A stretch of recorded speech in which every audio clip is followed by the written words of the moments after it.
Hello, I'm Tom Wilkinson, and welcome to the Thinking in English podcast, a podcast for intermediate to advanced level English learners.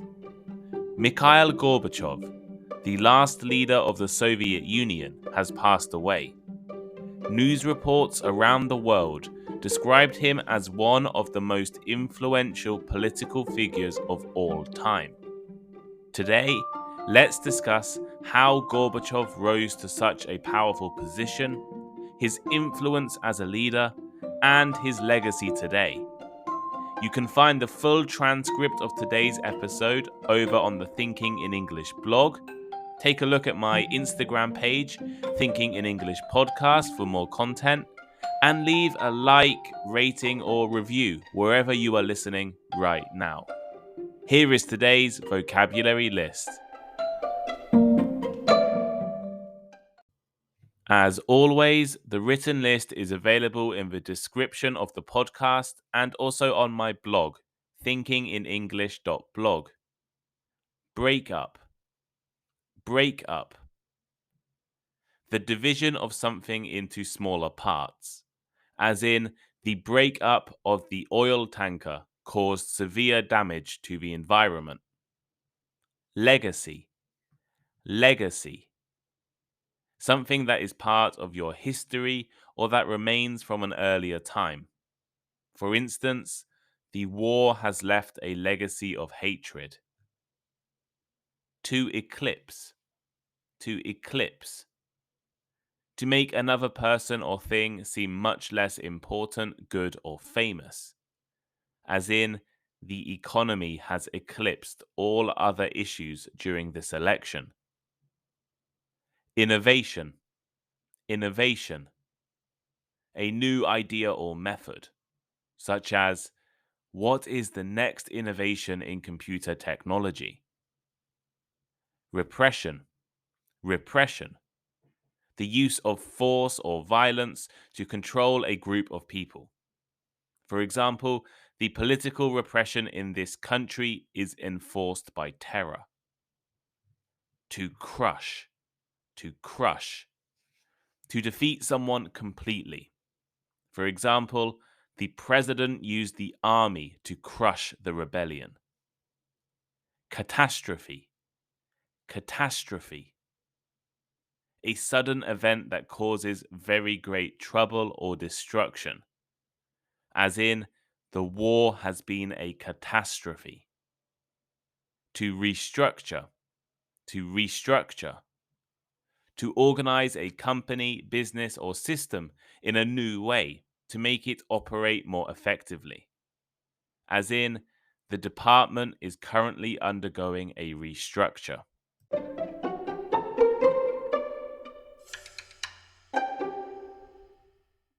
Mikhail Gorbachev died at the age of 91 last week, after a long illness.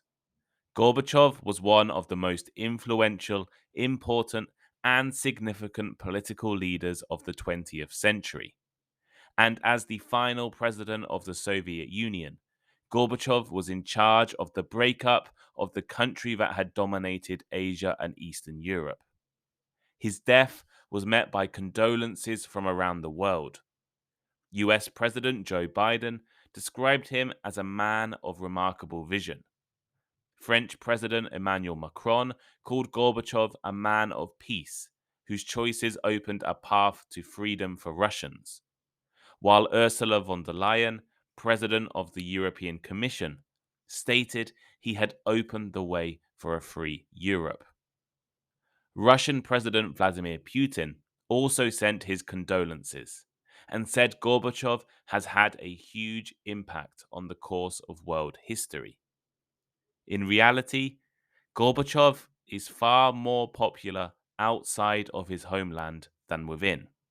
He clashed ideologically with Putin, and his legacy in Russia is both complicated and controversial. Today, I want to talk about why Gorbachev is considered one of the most influential politicians of all time. Let's talk about his background, the politics of the Soviet Union, and how Gorbachev's actions led to the end of the Cold War. And at the same time, let's practice some useful vocabulary. Born in 1931 in the Stavropol region of southern Russia, no one could have expected Mikhail Sergeyevich Gorbachev would become such an influential international figure. His parents worked on collective farms, and the young Gorbachev spent his teenage years driving combine harvesters, a type of farm machinery. In 1946, he joined the Young Communist League and then became a full member of the Communist Party after enrolling in the law school of Moscow State University. After graduating, Gorbachev had a variety of different roles in the Communist Party organizations and eventually became the first secretary of the regional party committee in his home region. In 1971, Gorbachev became part of the Central Committee of the Communist Party of the Soviet Union. The Central Committee was originally one of the most important organizations within the government of the Soviet Union. Immediately after the Russian Revolution, and under the leadership of Vladimir Lenin, the Central Committee was actually the highest authority in the country. It was the executive branch, and according to Soviet laws, was responsible for all Communist Party and government activities. In reality, after the death of Lenin and during the rule of Stalin, the Central Committee was eclipsed by the Politburo, a small elite group of senior communists. By the time Gorbachev became a Central Committee member in the 1970s, the role of the organization was quite limited. But Gorbachev was part of a new generation of younger communists who were unhappy with the policies and corruption of older officials. He gained a reputation for introducing new innovations in his region and became a highly influential leader there. In 1978, Gorbachev was made the party secretary of agriculture, and in 1980, he became a full member of the Politburo, the most important decision making organization within the Soviet Union. During the 1980s, the USSR struggled without a long term or stable leader. Yuri Andropov lasted for only 14 months between 1982 and 1984, but during this time, Gorbachev became known as a highly active and visible member of the organization. He began traveling around the world, meeting other world leaders on behalf of the Soviet Union. One famous meeting occurred in London in 1984, where he met British Prime Minister Margaret Thatcher. Thatcher famously said, "I like Mr. Gorbachev. We can do business together." Andropov passed away and was replaced by Konstantin Chernenko in February 1984, and Gorbachev was widely seen as next in line. When Chernenko passed away in 1985, Gorbachev was elected as the General Secretary, or the leader of the Soviet Union. He was the youngest member of the Politburo and the first leader born after the 1917 revolution, the first leader born while the Soviet Union existed.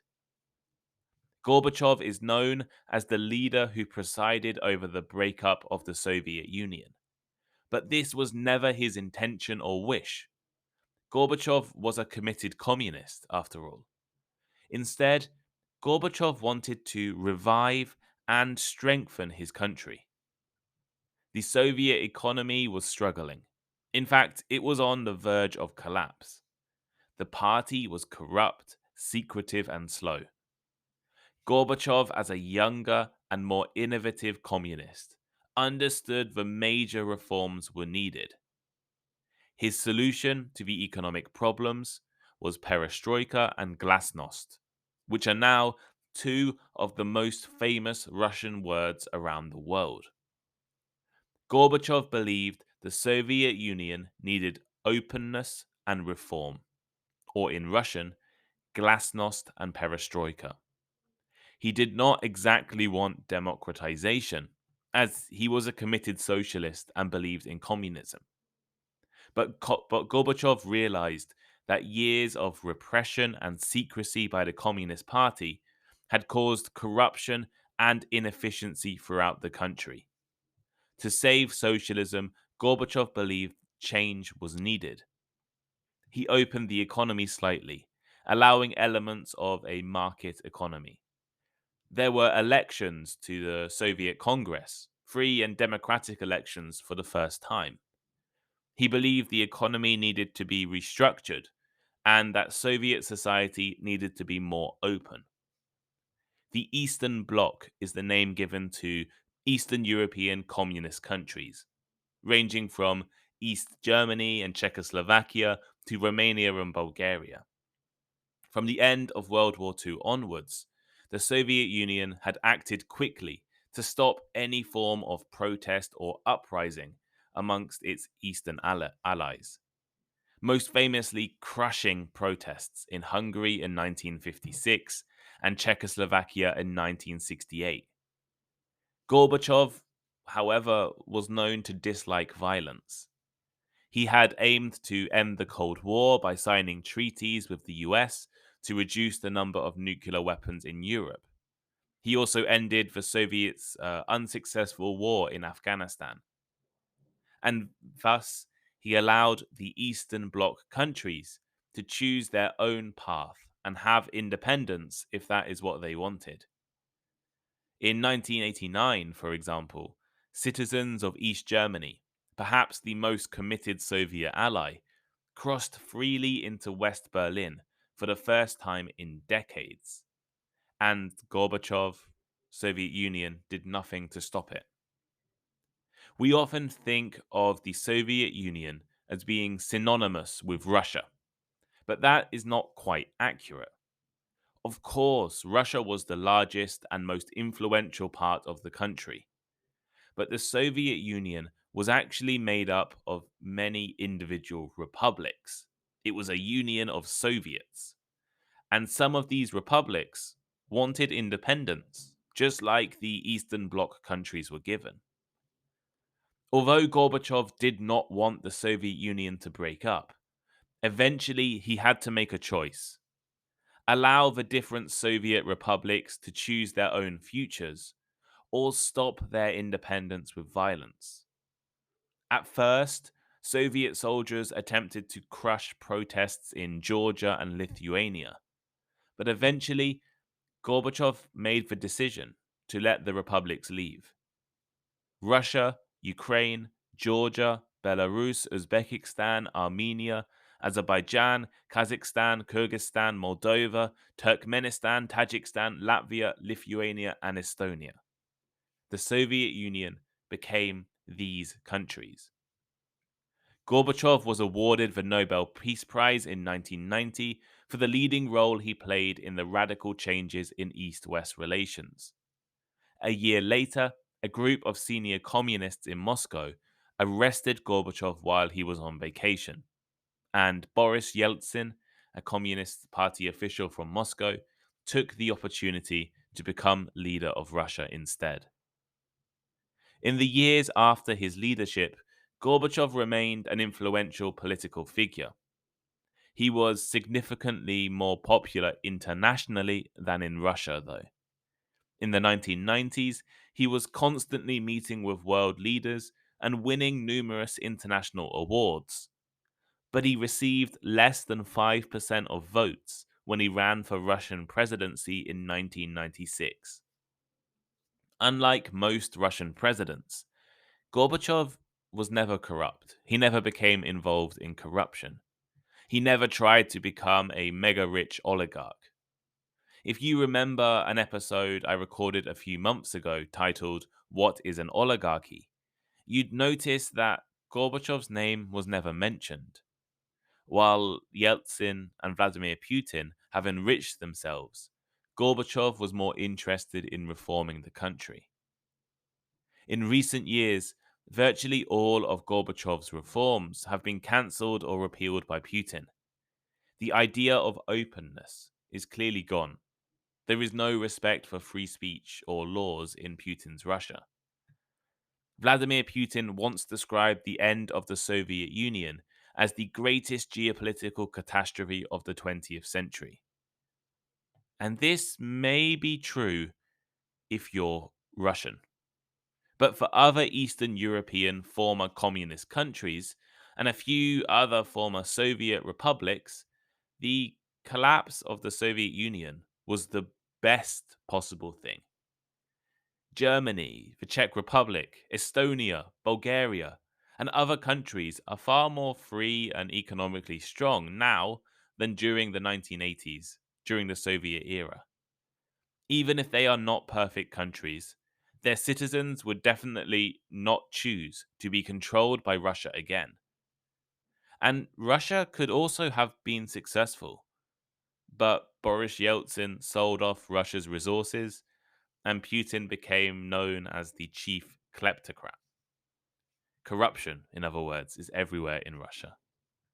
Unfortunately, Gorbachev's legacy has acted as a warning for dictators around the world. Gorbachev tried to give his people a little freedom and reform, but the people wanted more. China, in particular, also decided to restructure their economy, but they did not allow any of the openness Gorbachev believed in. While Gorbachev was allowing Eastern Europe its independence in 1989, China was brutally crushing protesters in Tiananmen Square. People don't like being led by corrupt and untouchable elites. And if they are given the choice, people will usually choose a different government. Dictators around the world have learned not to give people a choice, as it was freedom and choices that caused the end of the USSR. Gorbachev intended to push the Soviet Union towards a more peaceful and successful future, without violence, tension with America, corruption, and secrecy. But in the end, his reforms were impossible without destroying the country he loved.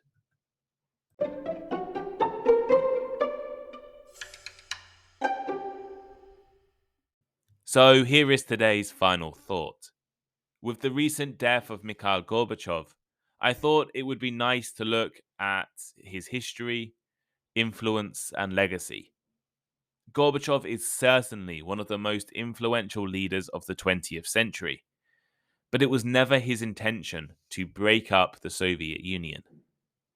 His journey from a poor farmer to leader of the Soviet Union was motivated by his desire for reforms. He knew the Soviet Union was broken, and he believed he could fix the issues with openness and restructuring. Today, he is respected around the world, but in Russia, his legacy is complicated. The end of the Soviet Union is an embarrassment for many Russians, many of whom blame Gorbachev directly for the collapse. What do you think? What is your opinion of Mikhail Gorbachev? Who is your country's most influential politician, either in history or today? Let me know your answers to these questions in the comments on the Thinking in English blog.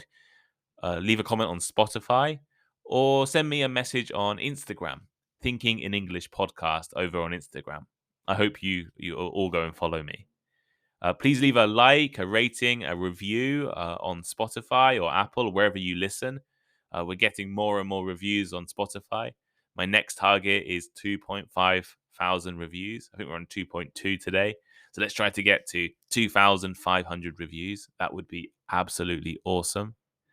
And if you really love listening to Thinking in English, please consider supporting the podcast by signing up to my Patreon account, patreon.com/thinking in English. Patreon is a platform where you can support me, support your favorite podcasts, and in return, you get some exclusive bonus material. You can access our conversation clubs, which have been running, I think we've done 3 or 4 weeks now. So we've done 6 different conversation clubs, or 8, I can't remember exactly. And I've already released 4 or 5, maybe 6 bonus episodes, one every Friday so far. And I've been doing one-on-one conversations with my top tier subscribers. So for just $5 a month, there's I think it's worth signing up if you love listening to Thinking in English. And also you're helping me continue making the podcast as well. Well, thank you everyone for listening. And have a great week. I'll see you next time.